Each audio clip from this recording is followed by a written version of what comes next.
What's up, everyone? Long time no see. Quick update since the last time that I've talked to y'all. I've got over 300 subscribers now, so thank you for that. So today what we're going to be doing is actually doing some paint correction on the 10th gen. As you can see, I had to put it under a cover because my dog ended up jumping on my car and scratched it all up. So I went on the internet and found some ultimate scratch remover. I'm gonna go ahead and try that and see if it'll fix it. Quickly read over the directions. It said that, you know, I needed to clean the car and everything, but I'm not about to do that in this weather. So I guess we'll see how it goes. Let me get this thing uncovered. All right, so before I get too far ahead of myself, let me go ahead and show you where he's actually scratched up my car. I haven't even cleaned it since the last time because I knew I was getting ready to do this. Although the directions recommend to do it, I'm just gonna wipe it off real quick and then I'll go ahead and try, but I'll show you all the places where he scratched it up. All right, first off, if you look right here, you see some scratches. I didn't even clean the dirt off where he was all scratching it up right here. Same thing on this side, he got a little bit of spots right here. I quickly wiped this over. You can see the little scratches all the way up to the windshield pretty much.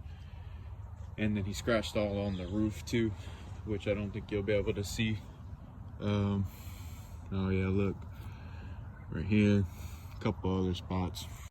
And the only reason why he started doing that is because I had brought my EK home after I had got it fixed, which I need to update y'all on that as well. But my cousin's cats had walked all over the car, and I guess he smelled them, and the car was low enough for him to jump on. Now he thinks he can just jump on everybody's cars. So now I'm here trying to go ahead and fix it. So we'll go ahead and get started with step one, and we'll see how it turns out. Okay, so I wanted to try it on a test spot first. Here's actually a mark where I accidentally scratched it with the key. So the directions say to apply like a penny-sized drop, and then you rub it in until you don't notice the scratch anymore. So we'll go ahead and see what happens.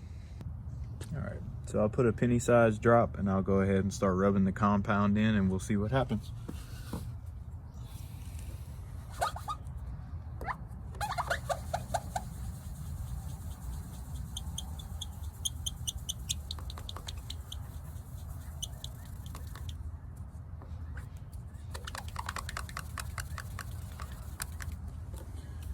And as you can see, it didn't really take long. It looks like it got it pretty good. Let me go ahead and give it a wipe.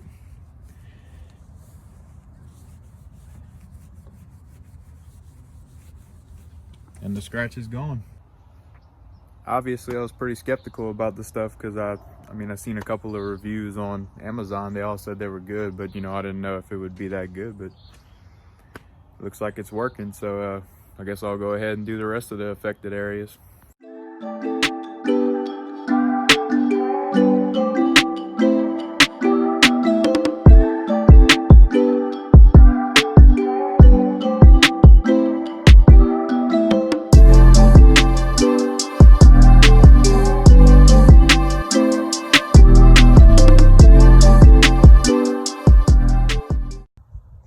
Well, it's working pretty decent, but as you can see, it's not completely getting the scratches out. I guess he scratched a little bit deeper than I thought.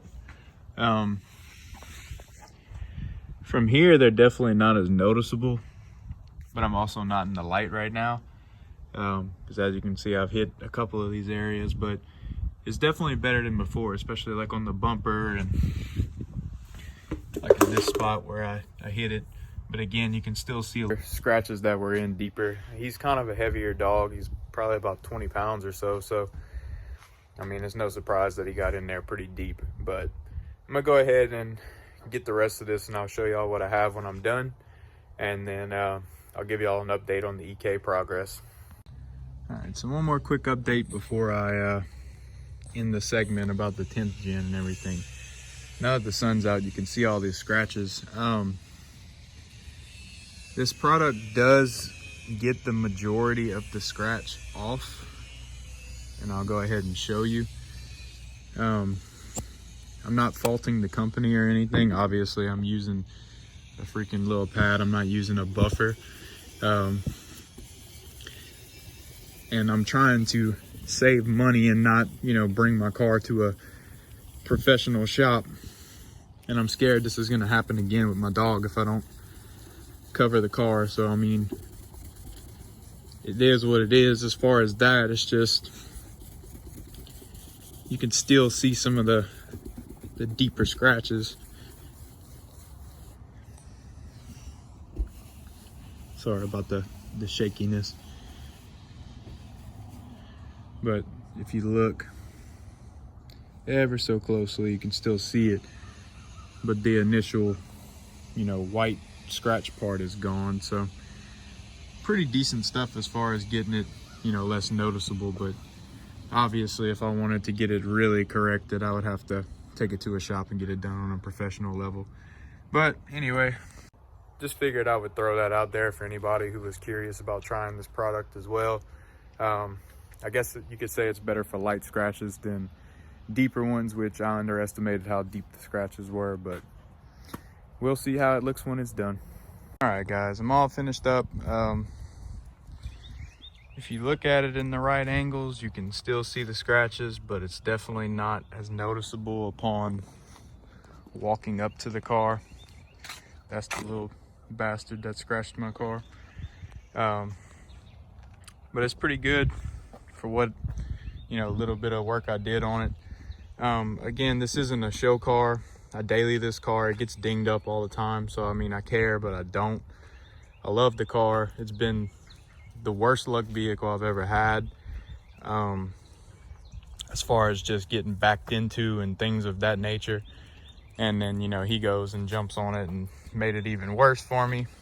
But, I mean, it is what it is. You know, I drive it every day. It's going to get beat up. It's going to happen. So I'm trying to, you know, not even be that upset about it anymore. I just noticed this. Apparently, you know, a rock smoked my H and broke that. So guess I'll just go ahead and order the ones I was planning on ordering. And you see what I mean? It's just every time I look at this car, I see something else wrong. So I try to have something nice, and then, you know, it just gets destroyed in front of my eyes.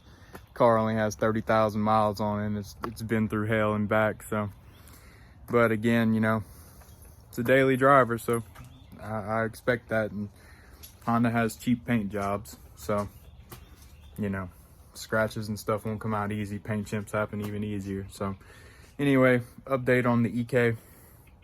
Since the last time we talked, I had done the exhaust. I actually fixed the oil pan issue that I mentioned that I had, and I also changed the water pump. So everything's fine now. The car is running great. We made it to IFO, no problems. Everybody loved the car, everything like that. And then, you know, I decided I wasn't satisfied with how it looked, so I have it at Jay's house right now. I've been sanding on it, getting the bodywork straight for wrap. I'll go show y'all real quick. I actually have my new bumper and hood, have the wrap in my room. My mirrors are all sanded down, and the fenders are at Jay's house. So I'm pretty much redoing the whole front end. Shout out to my boy Max from Germany. He's sending me an EDM grill, which, if y'all know, I talked about wanting one really badly, and now I'm getting one. He's also sending me a dash clock, which is another thing that I wanted to try to incorporate into my build. So everything's coming together. I'm pretty pumped up. All my knifeless tape and, you know, little miscellaneous wrap tuck tools are in. I've never wrapped anything before. Jay's never wrapped anything before, but we figured we would go ahead and give it a try and see if it's something that we could get good at. That way, for future references, we can always wrap vehicles if we want a different color change instead of spending, you know, $3-4 grand on paint jobs and stuff. So it's pretty cool to me if we can pull it off. So excuse the mess, but we have the new bumper, the new hood still all tucked away in the box. Have my mirrors. Again, I sanded them down. For those of you that don't know, the EKs in the US don't come with the folding mirrors. They come with the little regular one-piece ones. And here is my wrap, which I'm not gonna give away the color just now because I'd like it to be kind of a surprise. Lastly, I know y'all don't like seeing my ugly mug the whole time, but, you know, it's hard to keep updated and stay videoing things whenever I'm doing it by myself a lot of the times, and I know I could still do it, but I've been trying to go do the body work and stuff in between me being off. I've done a pretty decent job up until this point of getting it done, so I just figured I would show y'all more of the wrap process than the body work, because I know that can get very repetitive and boring. But if y'all would like to see more of me doing stuff, you know, I'll go the extra mile and record it. It's just a lot of the times it's hard for me to fit it in my schedule. Like even today, you know, I'm about to leave to go to Arkansas and then to Mississippi after that for work. So I'm just trying to do what I can in between. But again, thank y'all for 300 subscribers. It means a lot to me. I know I've been slacking on the videos, but I've been getting a lot of positive feedback still, even on my older videos. And, you know, I really want to start pushing out more content. So just let me know what y'all would like to see from me. Let me know how I've been doing. And as always, thank y'all for watching. I really do appreciate it. And, you know, if you feel, leave a like, leave a comment, maybe even subscribe to see more content. Thank you.